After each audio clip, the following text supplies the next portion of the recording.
Hello everyone, welcome in today to the Coach KJ Carousel Dynasty. This week, number 9 Penn State's taking on Minnesota, who's from the West Division. We should win this game pretty easily, but you never know, being just the OC, we can't control how the defense plays. So we're going to go ahead and open up play with the ball as Drew Allar passes it out there to Wallace III for a big gain on 1st and 10. That goes for 23 to open this game up. The weather's beautiful, so the Nittany Lions ought to be able to pass the ball like they'd like to do, but Singleton gets the carry here on 1st and 10. He goes for 6 yards. That's a pretty solid first down play. Coach KJ operates what is the highest scoring offense in the nation right now currently here at Penn State, and we are looking to continue that trend as we want to work our way up to being a head coach. Allar hands it to Singleton on this play. He has nowhere to go though. He gets stuffed. That's just a 1-yard rush, setting up a 2nd and 9 for the Nittany Lions. Allar comes out in the pistol formation this time and again hands it to Singleton. This time he couldn't find a crease either. He only takes that for 2. Now it's 3rd and 9 and we have 5 wide. Allar's looking to pass it, standing tough in the pocket. He finds Lambert Smith. That's an 8-yard catch and a first down, keeping this drive going for the Nittany Lions. Allar, after some play action, standing in the pocket, fires it out there to Lambert Smith. That's another first down. He has back-to-back catches. That one goes for 14 yards. Penn State now from the 11-yard line. Drew Allar hands it to Nick Singleton up the middle. He's fighting. Look at this carry. That's some tough running. That's a 2nd and inches from about the 1.5-yard line. Coming out in the gun with Singleton to his left. Allar is actually looking to pass it on 2nd and inches, and that's a touchdown. Caden Saunders catches that pass. Penn State goes up 6-0. Once they hit this extra point, it'll be 7. Now, Minnesota has the ball. They look to be driving a little bit, and then they got stopped. Penn State taken back over. Allar in the gun, throwing a quick screen out there, but that was well defended. That was actually kind of a risky pass. Allar's had a solid start to his day with 5 of 6, and he has a touchdown pass. That's a good start here in the first quarter. Singleton loses 2 on that carry, so that's a 3rd and long now. We are forced to pass it, and Allar is back. He throws that into coverage. That was a terrible decision. DeWalt on Dijo was covered. There was no way he was going to fit that pass in there, but luckily Minnesota goes 3 and out, and we get the ball back quickly. Singleton gets this carry, and he gets stuffed in the backfield for a 1-yard loss. Minnesota's defense seems to have actually been pretty capable of stepping up until this play when Kaytron Allen checks in. He's running to the right. He has nobody around him. Is he fast enough to get to the end zone? We can't. Oh, number 7 gets to him. That's still a 55-yard carry, but Kaytron Allen busted off a huge play there and stays in the game and gets another carry immediately following that. This one not nearly as effective. He only picks up 2. This time in the pistol formations, Drew Allar for 2nd down. Kaytron Allen getting his 3rd straight carry. He cuts outside. He picks up 3. That's it though. There wasn't a whole lot of room on that play. That sets up a 3rd and 5. Allar is going to pass it. He's standing in there and he throws it, and that gets picked off by number 7 Bishop Jr. What a terrible decision, and he might take this back to the house. There's nobody around him. Olu Fashanu is actually catching him and takes him down. What a great play by our star left tackle. He'll probably be a top 10 pick in real life next year in the draft, but in this game, that was a fantastic play. Now, can Minnesota answer? They have the ball. They're moving a little bit. They get a 4th down, and they get it once they go for it. They're still moving, not getting a whole lot of yards. They eventually settle for a 45-yard field goal, though, giving Penn State the ball back. Still leading in this game 7-3. Nick Singleton gets that carry up the middle, and look at that. That goes for 9. He has been fantastic. However, there is a booth review to see if he fumbled that. It looks like he might have actually dropped it, but I can't really tell based on these angles. It's a little bit of a weird play. His knee might be down right there, so it looks like we're going to lose a few yards because we did recover that fumble. And honestly, at first, I didn't even realize it was a fumble. That's why I didn't say it until the replay came up. Singleton with another impressive carry here on 2nd down. He takes that for 10 and another Nittany Lion first down. Drew Allar's looking to pass this. He's standing in the pocket and fires it out there. DeWalt on Dijo was well covered though, and it got swatted down. Allar back to pass it here. He rolls to the right. He stops and fires out there to Tyler Warren, our starting tight end. He gets a first down, and look at that tough running. He ends up picking up 13 yards. Singleton in the gun next to Allar, and he gets the carry on 1st and 10. He has a big old crease up the middle. He takes that for 11. Penn State's already over 100 yards rushing in this game, and we're still relatively early here in the 2nd quarter. Now, 55 of that did come from Kaytron Allen's carry, but overall, we've been able to ground and pound pretty well today. Singleton gets this carry. He only picks up 5 on his last 2 carries. carries. He took 1 for 2 and 1 for 3. So on 3rd and 5, Aller passes it out there to Singleton on a screen. He actually has a pretty well blocked up ahead of him. He gets that one down to right about the 7 or 8 yard line. That was a 19-yard reception, setting us up with a 1st and goal from about the 7-yard line. Singleton gets another carry. He goes up the middle, but he's down at about the 1-yard line. He couldn't get past there. 2nd and goal now in the Pistols. Aller giving it to Singleton, who's blown up again in the backfield. It's now 3rd and goal. He couldn't get us in. Now we're coming out with 5 wide, and Aller's looking to pass it. He throws it to Wallace the third. That's a touchdown. Penn State extends their lead up 13-3 pending their extra point, which does go in, so they're up 14-3. Will Minnesota be able to answer? Let's find out. They take the ball over, but they just go 3 and out, getting Penn State the ball back once again. So Aller is going to pass it. He's standing in the pocket. He fires it to DeWalt on Dijo. 1st down. We have 2.5 minutes left to get in the end zone before halftime. Let's see if we can do it. Aller's on the move here out to the right. He's scrambling. He loads up and fires. He has a man open down there. He finds Saunders. If he could have hit Caden Saunders in stride, that probably would have went for 6. Instead, Katron Allen getting a carry here. He has nowhere to go. They stuff him up. He only picks up 3. Our ground game's been okay so far, but not fantastic. Aller looking to pass on 2nd and 7, finding Saunders once again. That's a 1st down. Penn State's down to about the 11-yard line, so they have to get inside of the 1 to get a 1st down. Aller fires a strike to Tyler Warren. That picks up 9 yards, giving us a 2nd and short. Aller's in the pistol, handing it to Katron Allen following a false start penalty. So Allen gets us into the end zone anyway. That's a 9-yard rush. Penn State extends their lead up to 20-3. They are taking control of this game early. It's 20-3 because we missed the extra point after our touchdown there. Minnesota's moving the ball okay. However, the half runs out on them, and they do get the ball to open the second half, so we'll see if they can continue that. It doesn't look like it as they go 3 and out, giving us the ball back. We're going to send Singleton out in motion to the right and pass it in his direction, but that's picked off by Bryson. Minnesota's going to take over following that boneheaded decision by Drew Aller. I don't know why he threw it there. Truthfully, I'll admit, it was just a fat finger moment by me. I hit the wrong button. Luckily, Minnesota doesn't get any points off of that, though. We take back over, and Aller's going to continue firing after that pick. He finds DeWalt on Dijo for 9 yards. We have been pretty efficient through the air, and we've had a pretty solid ground game, but Singleton gets this carry. If he cuts that in instead of going wide, he might have taken that one to the house, in my opinion. He would have just had one man to beat. As Singleton gets this carry, though, he breaks the first tackle and fights ahead for 10 yards. They're going to call it 2nd and inches. That's okay. We can convert that. We're just going to hand it to Singleton. Never mind. He's going to go ahead and lose 3, setting up a 3rd and 4 for this offense. So what are we going to do? We come out in pistol. It looks like we're going to pass it. Aller's on the move to the right. He fires to an open man. He has DeWalt on Dijo for 17 yards and another Nittany Lion 1st down. Aller's back to pass again. He finds DeWalt on Dijo. This time he picks up 8. That's a great start to this second half for the Nittany Lions offense. Aller passing it again, standing in the pocket. This time though, he goes down. He didn't release that ball quick enough, setting us up with a 3rd and 9, and we just handed off to Singleton. I don't know really what we were thinking here. Coach KJ maybe was planning on being able to go for it, and he does. Pribula checks into the game. It looks like they're going to want to run some option. He runs option for sure with Singleton. Singleton gets that carry and a 1st down. He puts on a little spin move to pick up a few more. That ends up being a 12-yard run for the Nittany Lions. Drew Aller checks back into this game, runs a little play action, feeling pressure. He fires it out to Lambert Smith. That could have been a much bigger play if he'd have put that pass on the mark, but that's okay. We picked up 2. That's better than losing yards. In the gun, Aller handing it to Singleton again, and Nick Singleton has a crease to the left. He picked up the 8 yards we needed. That's another Nittany Lion 1st down. Katron Allen checks in. They run play action off of him. He picks up a fantastic block, but then Aller throws it right to Coleman Bryson once again. We are lucky that didn't get picked off. So here we are, 2nd and 10. Aller again looking to pass. He's standing tough in the pocket, firing it over the top of Coleman Bryson. Wallace the third makes the catch and gets into the end zone once again. That's an 18-yard score. Penn State extends their lead up 26-3. They get the extra point, making this a 27-3 game, and Minnesota once again just can't move the ball, so we end up getting the ball back relatively quickly. Katron Allen in the game, getting the carry on 1st down. He only picks up 1. He was hit pretty quickly by an unblocked defender in the backfield. Once again, though, they go right back to him, and he gets probably 4 yards on that. He got hit pretty quickly. He had a lot of field behind that guy if he could have made it past that defender, though. Aller packed the pass on 3rd and 5, and look at that deflection. Beanie Bishop Jr. lays out and knocks that pass down. He put his heart on the line and made one heck of a defensive play right there. But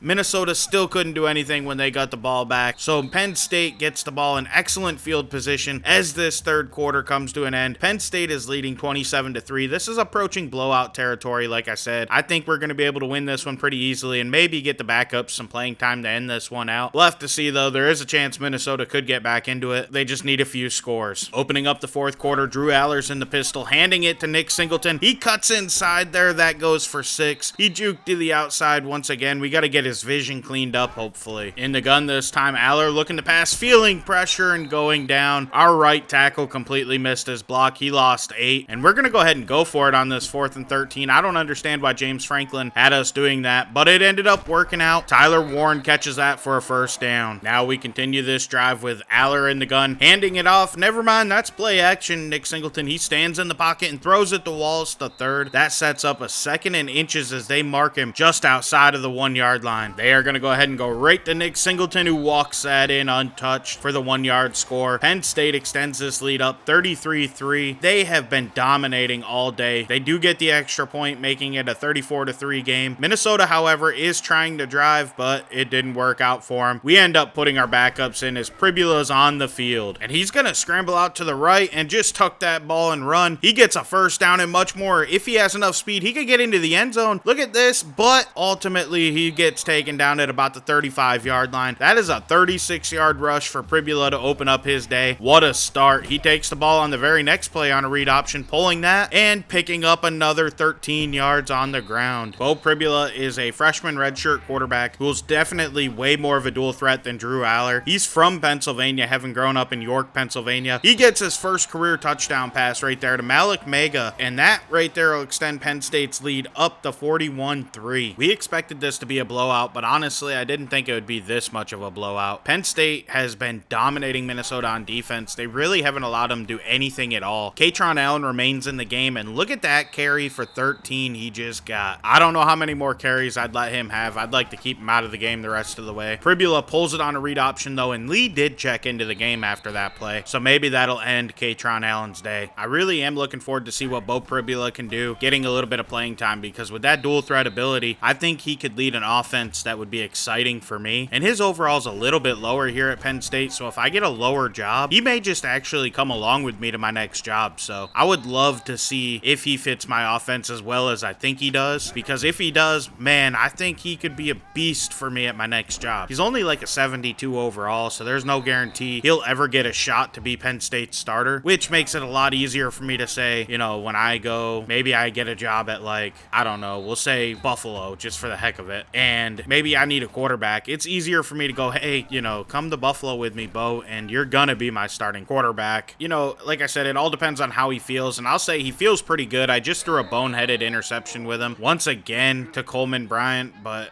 you know, he felt pretty good, honestly. I like his dual threat ability. I like the fact that he does seem to have a pretty good arm. He could maybe work on his accuracy a little bit, and he doesn't have the strongest arm in the world, but that's okay. I can deal with that as we're just running out the clock. That's why I'm talking. And look at this carry by Pribula. Once again, he made a big play of 16 yards. He's been a big play threat since he took over for Drew Aller once this game got out of hand. So I do think it's a real possibility that he comes with me to my next job. Lee here could be another guy that might get an opportunity to come with me. I just don't think that he's going to make it at Penn State, so he's somebody that I might also consider. We'll see. Like I said, I'm the OC. James Franklin remains, but honestly, Penn State's offense has been a little hit or miss underneath James Franklin. We all know that. Sean Clifford, I think, played a fact in that as well. He's just not the greatest quarterback in the world. How he went in the 5th round, I don't know. But look at that. Beau Pribula broke off a 29-yard touchdown run to run up this score and bring our final to 48-3. We dominated them today. Minnesota didn't stand a chance. Their defense couldn't do anything to stop our offense. We were phenomenal. That actually ended up being your play of the game as well, which was shocking. I do like how Beau Pribula flips into the end zone at this and shows off a little bit of style. Now we're going to go ahead and take a look at some stats. Drew Aller finished his day with 3 touchdowns touchdowns, 2 picks. His completion percentage has been great. He's just got to work on his turnovers. Pribula checked in, and, he was okay through the air, 2 of 4, 30 yards, a touchdown, and a pick. But on the ground, he added 103 yards and a score on just 5 attempts. That is nuts. Every one of our backs did well today. Nick Singleton's average could have been a little bit better, but Katron Allen's was phenomenal with just 9 carries for 91 yards, and he added a score. Now looking at the receivers, the best day was had by Harrison Wallace III. He caught 5 for 63 with 2 scores. Everybody else was solid in their role. They didn't do anything crazy though. Once again, I'll show off defensive stats just for the heck of it. Like I said, we don't watch it at all, so it don't really matter. They're not players that I intend on pulling to a new school if I go there, so that's their stats for the day. Now, taking a look at the Heisman standings, Jahmyr Gibbs of Alabama leads the way, followed by Caleb Williams of USC, Blake Corum of Michigan, and then Audric Estime of Notre Dame moves into number 4, and Jackson Darts back up to number 5, the quarterback from Ole Miss. The next thing we're going to do is take a look at our top 25 standings. USC still leads the way. They are currently 5-0, and remember, they are a part of the Big Ten Conference, so that helps our conference prestige, with Ohio State currently sitting at 2, Georgia's 3, Washington's 4, Michigan's 5, Florida State 6, 7 is where we fall. We are 3-0, and we are, like I said, number 7 in the nation. That's fantastic. Baylor, Oregon, Oklahoma, Tennessee, and TCU are next in line, followed by Ole Miss, Alabama, Kansas, Kansas State, Oklahoma State, UCLA, Arkansas, South Carolina, Pittsburgh, LSU, Texas, and Oregon State. Teams that are looking to get in top 25 are San Diego State, Notre Dame, BYU, Purdue, and San Jose State. Tulane also dropped out of the top 25. They are no longer receiving votes either. Next week, though, we're going to be taking on Nebraska, who's currently 2-3. We are significantly better than them, so that would lead me to believe we should probably win this game. Honestly, in this conference, the games I'm most concerned about are Michigan and Ohio State. Other than that, unless we catch like USC or UCLA, I think we're pretty much able to beat anybody. We'll have to find out. Like I said, next week, that's who we're going to see. We're number 7 in the nation, so we'll have to see what happens. This is LDJ11. Thank you for watching. Please like and subscribe, and I'll see you next time with the Coach KJ Carousel Dynasty. I'm out.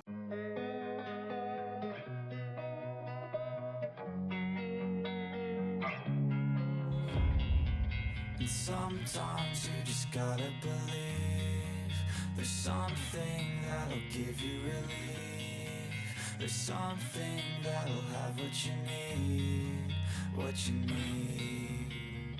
We're broken, it's tragic, we're not all elastic, but maybe there's magic, believe you could have it.